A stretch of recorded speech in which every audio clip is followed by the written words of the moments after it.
김성환의 시사야.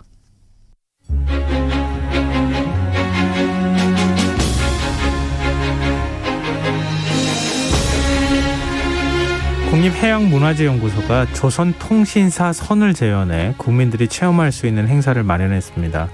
사실 이 재현된 조선통신사 선은 일본 스시마 축제에 참가할 예정이었지만 한일 관계 악화와 코로나19 사태로 교류에 나서지 못한 거라고 하는데요. 조선통신사 사절단이 탄 선박을 직접 눈으로 볼 수 있는 기회가 생긴 만큼 그 속에 담긴 역사를 좀 들여다보는 것도 의미가 있을 것 같습니다. 흔적의 역사, 오늘은 250년 전에 파견된 말도 많고 탈도 많았던 조선통신사의 일본 여정을 좀 한번 더듬어 보도록 하겠습니다. 경향신문 이기환 선임 기자 나와 계십니다. 안녕하세요. 네, 안녕하십니까. 네.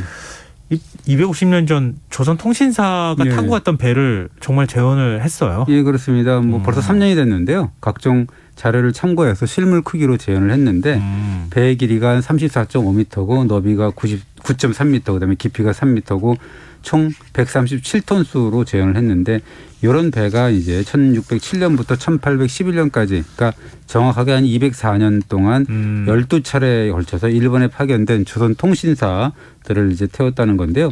한 번에 300에서 500명 정도 파견했다는 거거든요. 그래서 한 번 가면 5개월이나 10개월이나 걸렸다고 하는데요. 그래서 조선 국왕이 일본의 막부 쇼군한테 관백이라고 옛날에 했는데 그 보내는 외교 사절을 조선 통신사라고 했고 일본이 조선 국왕한테 파견하는 사절단을 일본 국왕사라고 했다고 합니다. 근데 지금 한 번에 300에서 500명 정도가 파견이 됐다고 하면 이런 배가 여러 척 떴겠어요. 네, 그렇겠죠. 예. 이게 참 엄청난 규모인데 이 사절단을 주고받은 이유는 뭡니까? 당연히 이제 외교 문제인데요. 사실 외교 사절을 일본에 보낸 거는 세종 때부터라고 하고 임진왜란 이후에 새롭게 들어선 그 에도 막부 있잖아요. 거기가 이제 이 조선과의 화친을 강력하게 원했어요. 사실 그래야 막부가 국제적으로 또 인정받는 셈이다. 왜냐하면 조선과 유일하게 이제 수교 국가가 됐기 때문에 그렇다는 거고, 그다음에 또 이제 문화학술의 선진국인 조선과의 교류 측면도 좀 강하게 강조를 했는데 최고 500명이 최장 10개월 동안에 일본에서 체류하면서 쓰는 경비가 사실 일본으로서는 부담을 다 해야 되니까 큰 부담이었겠지만 12차례, 12차례나 조선통신사를 받아들일 만큼 어떻게 보면 그래도 이익이다라고 일본에서 판단을 한 거겠죠. 그래서 조선에서도 사실은 일본의 국내 사정을 또 이 탐지를 해야 되는 필요성이 있기 때문에 당연히 보내야 되는 게 맞았고요.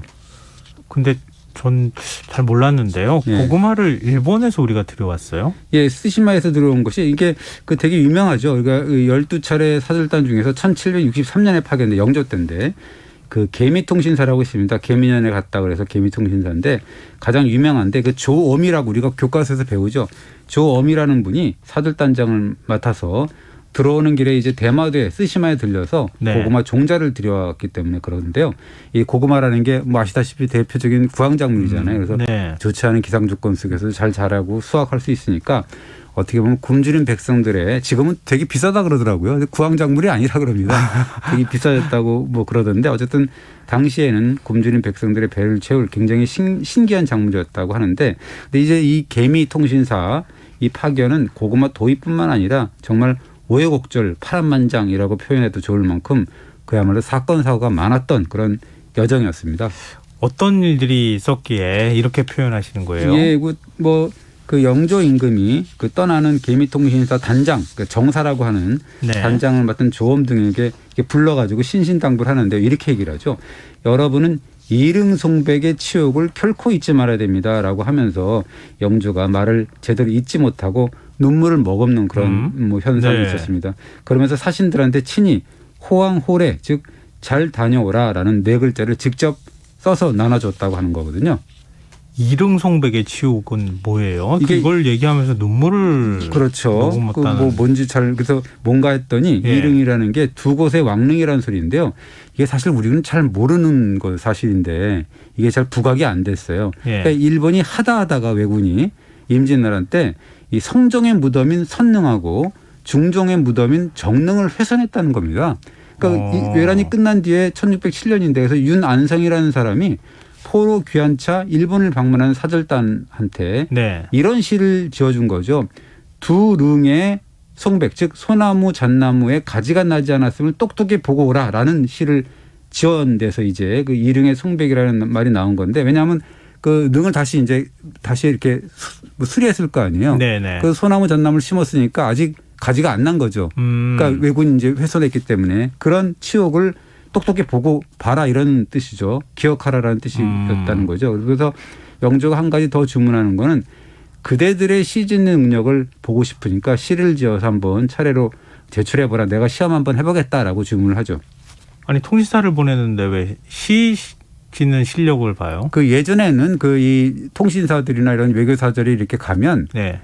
이른바 그 시문 배틀 같은 걸 했어요. 그 거기 있는 그 학자들이나 이런 문인들이나 정치인들하고 조선의 뭐 이런 사람들하고 또 이렇게 시를 이렇게 한번 지어보고, 그래서 뭔가 이렇게 그것도 어떻게 보면 전쟁이라고 봐야 되는 거죠. 이렇게 그래서 이제 시와 문장을 통해서 촌철살인으로 조선의 우월성을 일본인들한테 한껏 과시하라라고 주문한 건데요. 이렇게 얘기를 합니다. 성리학을 모르는 오랑캐 일본인들한테 충성과 신의 그리고 도탑고도 공손한 언행을 가르쳐줘야 된다라고 영조가 얘기를 했습니다. 이 임진왜란 겪고 난 다음에 이런 얘기하는 거는 그 치욕을 겪은 거 아니에요. 그렇죠. 예. 근데도 지금 이런 식의 얘기를 하고 있는 거 아닙니까? 근데 이런 사고를 좀 바꿨어야 되는 거 아닌가 그런 생각도 좀. 뭐 그럴 수도 있을 것 같아요. 사실 그런 얘기를 들었기 때문에 개미통신사 단원들이 10개월이나 갔다 왔는데 일본 체류 기간 동안에 임금의 신신당부대로 행동을 했는데 어떻게 보면 결벽증에 걸릴 정도다랄 정도로 경건하고 깨끗했다라고 하는데 뭐 그 덕분인지 몰라도 통신사 일행이 사실 일본 현지에서 현지인들로부터 선풍적인 인기를 끌었는데요. 이런 표현이 있습니다. 사들단이 큰 마을에 도착하면 인산인해를 이뤘다. 시를 가져와서 필담을 나누려는 자, 사들단을 구경하러 온 자 등에서 수백 명이 몰려들었다라는 겁니다. 요즘으로 따지면은 K-팝 스타가 뜬 거예요. 네, 그렇습니다. 뭐 그래서 시 한 수, 글 한 문장을 뭐 조선 사절단이 지을 때마다 일본인들이 감탄사를 연발했다 뭐 이렇게 얘기를 하고, 심지어는 조선 사신들의 글을 받으려고 줄을 섰는데요. 새치기하는 자들이 나왔다 그래요. 그래서 그럴 때마다 이 조선 사절단이 이 새치기한 자의 마음을 상하지 않도록 잘 타일렀다고 하는데, 그 내용이 뭐냐면 부끄러워하는 덕목이 있어야 됩니다. 그것이 덕으로 나가는 기본입니다라고 이제 일본인들을 타일렀다라고 썼습니다. 근데 일본도 에도 시대 정도면 그 혼란기를 겪고 난 다음에 뭔가 상업도 발달하면서 이제 새로운 문화들을 받아들이고 그러던 시기였잖아요. 근데도 이런 아직까지는 뭐 성리학이 제대로 정착이 안 돼서 뭐 그랬을 것 같은데, 뭐 그랬는데 그 사신들은 일본인들이 건네는 선물도 일절 받지 않았다. 라고 해서 몇몇 일본인이 별을 2개씩 이제 선물하면서 이거는 손님을 위한 정표니까 제발 부디 받아달라고 신신당부를 했는데, 사절단원들은 또 이렇게 또 뭐 타일렀다 그러죠. 군자는 사람을 덕으로 아낍니다. 우리가 돌아갈 때 짐이 깨끗하면 여러분들의 마음 또한 깨끗하지 않겠습니까? 뭐 이런 식의 이제 멘트를 내렸다고 하는데, 그러면서 끝내 거절했다 이렇게 쓰더라고요. 그러니까. 말씀만 들어보니까 성인 군자가 이렇게 탁 나타나면 구름대같이 저를 제자로 받아주십시오 이러면서 사람들이 모이는 그런 장면이 약간 그런 느낌이 좀 있죠. 근데 우여곡절이 많았다면서요. 그러니까 이게 그 어떤 현지인들한테 인기하고 별도로 이게 교류 차원의 사신 파견이지만 국가 간의 외교전이잖아요. 그러니까 총성 없는 치열한 전쟁이라고 볼 수가 있는 건데, 조선은 늘 아까도 말씀하셨지만 일본은 오랑캐라고 늘 깔보잖아요. 뭐 전쟁을 겪었으면서도 그러는데 이 무렵 또 당연히 일본에서도 조선을 좀 얕보려는 속셈을 노고라 하죠. 그러니까 겉으로는 막 잘 대접하는 척하지만 실제 속으로는 좀 깔보는 마음도 있었다. 노골적으로 이제 나타나는 건데, 사실 임진왜란 전까지 일본은 조선 국왕을 황제폐하로 이렇게 호칭을 했다 그래요. 그래서 사실 의아하죠. 중국과의 4대 관계를 생각을 한다면 중국의 황제만 그렇죠. 있는 거고 다 제후국인데 이게 되게 불경스러운 호칭이지 않습니까? 근데 조선에서는 그러나 굳이 이런 일본이 부르는 황제폐하 호칭을 거부하지는 않았다라고 합니다. 왜 그 성리학의 나라에서 지금 중국한테 뭐 황제라고 할 수 있는 대상은 중국밖에 없다고 생각하는, 당시에 조선에서도 그냥 내버려뒀다고요? 그게 되게 이례적인 일이라고 볼 수 있어서 이게 왜 그런가 했더니 김성일의 학봉집을 보니까 그 이유가 나오더라고요. 뭐라고 썼냐면 일본이 주상 즉 조선 국왕을 황제 폐하로 하는 것은 일본의 거짓 황제 일왕을 얘기하는 거거든요. 네. 진짜 황제는 중국에 있으니까 일본의 거짓 황제가 주상 조선 국왕 주상과 대등한 지위임을 알았기 때문이라고 했습니다. 그런데 만약 조선 스스로가 국왕이라고 낮추게 된다 그러면 지금 일본 국왕이라고 하는 일본의 막부 쇼군과 네, 실제 동격이 된다라는 거죠. 그리고 황제 폐하가 돼야 된다라는 얘기죠. 일본으로 봐서는 그렇습니다. 그러니까 실권을 가지고 있는 예. 그 막부 쇼군하고 같은 지위가 돼버린다라는 거죠. 잘못하면은. 근데 그랬던 일본이 좀 이제 달라지게 되는 거예요. 통신사를 받아들이고 뭐 이런 과정에서. 예, 그렇습니다. 그래서 뭐 8차 사행이 있었던 1711년부터 태도가 변했다라고 하는데요. 이런 일이 있었다 그래. 일본이 이름도 도장도 찍지 않은 예전에 그때는 관백이라고 했는데 막부 네. 쇼군의 답서를 조선 사절단한테 전달했습니다. 이름도 없고 도장도 없는. 그러니까 이거 완전히 신뢰죠. 네. 근데 심지어는 중종 임금의 이름자까지 범하는 무례를 저지르는데 임금의 뭐 이름자 생전의 이름자를 못 쓰게 범한다는 하잖아요. 건 네. 개혁죄거든요. 네. 말이 안 되는 겁니다. 그것도 외교인데요. 그렇게 하면 안 되는 거거든요. 그런 일들이 자꾸 벌어지니까 영조 임금이 이제 개미통신사 파견 때 사진도 불러갖고 정신 똑바로 차리라라고 이제 신신당부를 한 건데 그런데 이제 영조 임금의 특명을 받고 간 개미통신사에게도 이제 일본의 외교적인 무례가 이렇게 막 자행이 되고 막 그러는 거죠. 어떻게 하냐면 진창길에 그 사절단원들을 말에서 내리게 하고 또 신발이며 옷이 더러워지게 만들고 뭐 이랬던 그런 그 결례를 했다 그러죠. 이거는 일부러 모욕주기 한 것 같은데요. 뭐 거의 뭐 저는 그렇게 보는데요. 그러면서 또 이 막부 쇼군을 보러 갈 때 저를 4번이나 올리도록 했다는 건데요. 사실 일본의 각 지방 태수들도 쇼군 앞에서는 2번만 절하게 돼 있거든요. 근데 조선 국왕이 파견한 사신들한테는 4번이나 절을 받았다는 거니까 이게 얼마나 무례한 짓이냐라는 걸 알 수가 있는데 사절단원이 이렇게 분통을 터뜨립니다. 이른바 가짜 황제 즉 일본 천황이죠. 가짜 황제라는 자가 있는데도 머리를 자르고 문신을 한 추장은 쇼군을 얘기합니다. 그 추장한테 무릎을 꿇었다 우리가. 너무도 치욕스러워서 머리카락이 곤두서서 갓을 뚫고 나올 지경이었다라고 분통을 터뜨립니다. 얼마나 화가 났으면 이렇게 표현했을까요? 예, 그러니까요. 그리고 더욱 열받게 한 일화가 하나 있었는데 어떤 일본인이 조선 사절한테 시를 전했습니다. 근데 이게 인나 일본 부설의 근거가 되는 일본의 그 진구 황후가 있는데 이 여왕인데요. 진구 황후의 사만 정벌서를 인용을 했다는 거예요. 그러니까 이것 때문에 양국 외교 간의 어떤 시문 아까 얘기했던 배틀 같은 그런 행사, 필담 이런 것들이 중단되는 사태가 발생을 했다. 그래서 조선 사절단에서는 너무도 망령된 역사 왜곡적 시기 때문에 시를 보낸 그대로 밀봉을 해가지고 돌려줬다는 건죠. 그러니까 일고의 가치도 없는 역사 왜곡이니까 아예 받지 않은 셈 치고 그냥 무풀로 돌려보내는 셈이 된 거죠. 요즘 상황하고 좀 비슷한데요. 그러지 않아도 외교청소 공개되고 뭐 이렇게 하는 상황인데. 그러니까요. 이게 사실 그때의 사건은 사실은 또 세 발의 피인데요. 결국 이제 조선 외교관 살인 사건까지 벌어진다라는 이야기인데요. 조선 외교관 살인 사건요? 예, 그렇습니다. 이 사절단이 귀국길에 오사카에 머물던 그 때였는데 1764년 4월 7일인데 새벽인데 사절단원인 최천종이라는 인물이 숙소에 침입한 괴한에게 이게 칼에 찔려서 죽습니다. 그런데 이 최천종이 죽어가면서 이렇게 얘기를 합니다.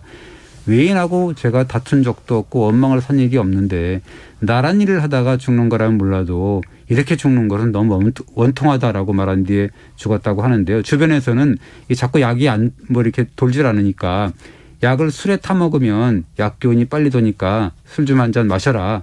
뭐 그랬더니 이 최천종이라는 사람이 죽어가면서도 지금 조선 국내가 금주령을 내렸는데 어찌 조선의 백성된 내가 술을 마시겠냐라고 거절하면서 그냥 죽어갔다 이렇게 얘기를 합니다. 요즘도 그렇지만 외교관이 외국에서 만약에 피살당했다 그러면 큰 문제가 생기잖아요. 예, 그렇습니다. 그런데 이제 일본이 사건 해결에 굉장히 미온적이었다 그래요. 그러니까 시신을 뭐 검시하겠다, 재검시하겠다 이렇게 뭐 얘기하면서도 약속을 해놓고는 차일피일 미뤘다고 하는데요. 그러니까 이제 우리가 뭐 장례를 칠 때 보면은 염습이라는 걸 하잖아요. 시신을 뭐 이렇게 정리하고 이렇게 하는 건데 그것도 치르지 못한 거죠. 그래서 이 정사 즉 사절단장인 조엄이 이렇게 얘기를 했다고 합니다. 일본인의 칼에 맞은 것이 분명하니까 저들의 재검시를 뭐 기다릴 필요는 없다. 그러나 이 교활한 외인들이 조선인들이 저렇게 염습까지 했으니까 재검시할 필요가 없다. 라는 핑계를 댈 수도 있는 게 아니냐라고 기록을 했습니다. 아니 이런 건 좀 어떻게 보면 빨리 해결하는 게 도움이 되는 거 아니에요? 근데 왜 이렇게 늑장을 부렸을까요? 그러니까 이게 사건이 뻔한데도 이렇게 늑장을 부리니까 이 사절단원들이 분통을 터뜨리는 거죠. 그러면서 이거는 움직일 수 없는 살인인데 이 핑계 저 핑계 대고 있으니까 이게 아무리 무식한 오랑캐라고 해도 너무하지 않느냐고 이제 조엄 같은 그런 그 사절단장은 울분을 터뜨리고 부단장격이죠. 이인배라는 사람은 이게 너무도 분해서 등창에 나려 한다라고 했고, 그다음에 이 수행을 간 그런 종사관 김상익이라는 사람은 일본인들은 정말 뱀처럼 악독한 족속이라고 비난하고 막 그런 일이 있었습니다. 그럼 우리는 어떻게 대응했어요? 그러니까 일본 측에서는 우리가 해결할 테니까 일정대로 그냥 귀국하시라, 우리가 뭐 알아서 잘 뭐 처벌도 내리고 하겠다라고 하니까, 그러면서 또 이게 또 사건 현장에 조선인의 출입까지 막고 막 이랬다라는 거거든요. 그러니까 이제 조엄이라는 분은 아니 이게 지금 최천종 살인 사건은 대마도 사람 지시 분명한데 이게 일본 측에서는 모른 체하고 떠날 것을 권유했다 하고 있다. 이거는 조선과 일본 교류에서 역사상 전례 없는 일이다. 조선 사들들은 동요하지 마라. 여기서 한 발도 움직일 수 없다라고 버텼다고 합니다. 뭐라 그럴까요? 남의 나라 땅이잖아요. 그렇죠. 근데 네. 살인 사건이 발생하고 네. 사절단이 좀 공포에 떨었을 것 그렇죠. 같은데요. 패닉에 빠졌다고 하는데요. 이게 뭐 네. 자기도 죽을 수가 있으니까 네. 무슨 병고를 생길지 모르니까 밤을 계속 그래도 지새우고. 조사도 안 하고. 그렇죠. 바람 소리가 막 나도 자객이 침입한 게 아니냐고 부들부들 떨었다는 건데요. 오사카에 한 달 머물러 있었는데 이런 기록이 있어요. 너무도 두려워서 병풍으로 사방을 에워싸고 그 안에서 잠을 자면서 답대가 돼서야 잠깐 나오는 일을 반복했다라고 하는 그런 기록이 있습니다. 이 범인은 잡았어요? 예, 그 열흘 만에 그 범인인 스즈키 덴조라는 자가 검거가 됐는데요. 스즈키 진술이 이거예요.